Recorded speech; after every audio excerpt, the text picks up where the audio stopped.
के सिलसिले में सुबह से जो है मरकजी जुलूसों का सिलसिला जारी रहा, जब रात के पहर में जो है इस वक्त जो दौलत गेट चौक का जो मरकजी इमाम बारगाह है, जो कदीमी इमाम बारगाह है, इमाम बारगाह हुसैनाबाद में जो है मजलिस अज़ा का इनकाद किया जा रहा है। और इस वक्त जो है यहाँ पर सिक्योरिटी के भी इंतहाई सख्त इंतजाम किए गए हैं। जो दौलत गेट चौक है उसको मुकम्मल तौर पर जो है बैरियर्स लगाकर बंद कर दिए गए। यहाँ पर जो इमाम बारगाह हुसैनाबाद है इसके करीब जो है 2 रास्ते लगते हैं और दोनों रास्तों को मुकम्मल तौर पर बंद कर दिया गया। और जबकि सिक्योरिटी के लिए जो पुलिस एहलकार है वो सिक्योरिटी के फ़राइज़ सर अंजाम दे रहे हैं, जबकि जो इमाम बारगाह हुसैनाबाद की इंतजामिया है उनके एहलकार भी जो है सिक्योरिटी के फ़राइज़ पर मामूल हैं। जबकि किसी भी तरह की नागहानी सूरत हाल से निपटने के लिए और तभी इमदाद फराहम करने के लिए जो रेस्क्यू 112 के एहलकार हैं वो भी तैनात किए गए हैं। जबकि एम्बुलेंस, फायर ब्रिगेड और जो वहीकल मोबाइल्स हैं उनका भी यहाँ पर जो है वो तैनाती की गई है। और इसके अलावा अगर मज़ीद बताएं तो यहाँ पर कदीमी जो ज़ियारतें हैं वो भी जो है लगाई गई हैं, जिसमें बेड़ा जो है बहुत कदीमी ज़ियारत है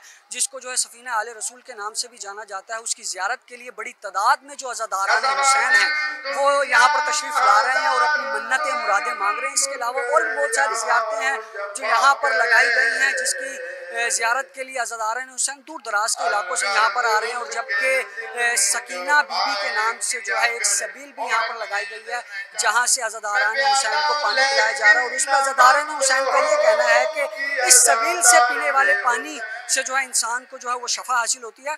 तफसीलात के मुताबिक मज़ीद बताएं तो जो ये मजलिस अज़ा है ये रात 11 से 12 बजे तक इसी तरीके से जारी और सारी रहेगी, जिसमें जो है वो अहले बैत के बारे में जो है वो बयान किए जाएंगे ज़ाकिरीन की जानिब से। और जबकि करबला का जो वाक़या है उस पर रोशनी डाली जाएगी। और इसके अलावा जो है 12 बजे के बाद जो है मरकज़ी जुलूस जो है इस इमाम बारगाह हुसैनाबाद से बरामद होगा, जो कि अपनी रिवायती रास्तों से होता हुआ दौलत गेट चौक पर जाकर इख्तिताम पजीर होगा। और ये जो जुलूस का सिलसिला है वो रात गए तक इसी तरीके से जारी और सारी रहेगा। और फिर 5 बजे सुबह जो है वो अज़ान अली अकबर अदा की जाएगी और फजर की नमाज के बाद जो है दोबारा से जो एक मरकज़ी जुलूस है जो कि दौलत गेट इमाम बारगाह हुसैन से बरामद होगा और अपने रिवायती रास्तों से होता हुआ दौलत गेट चौक पर आएगा। और वहाँ पर जो है अज़ादारान हुसैन की जानिब से जो है वो मातम किया जाएगा और जो है वो गम हुसैन को मनाया जाएगा। जी।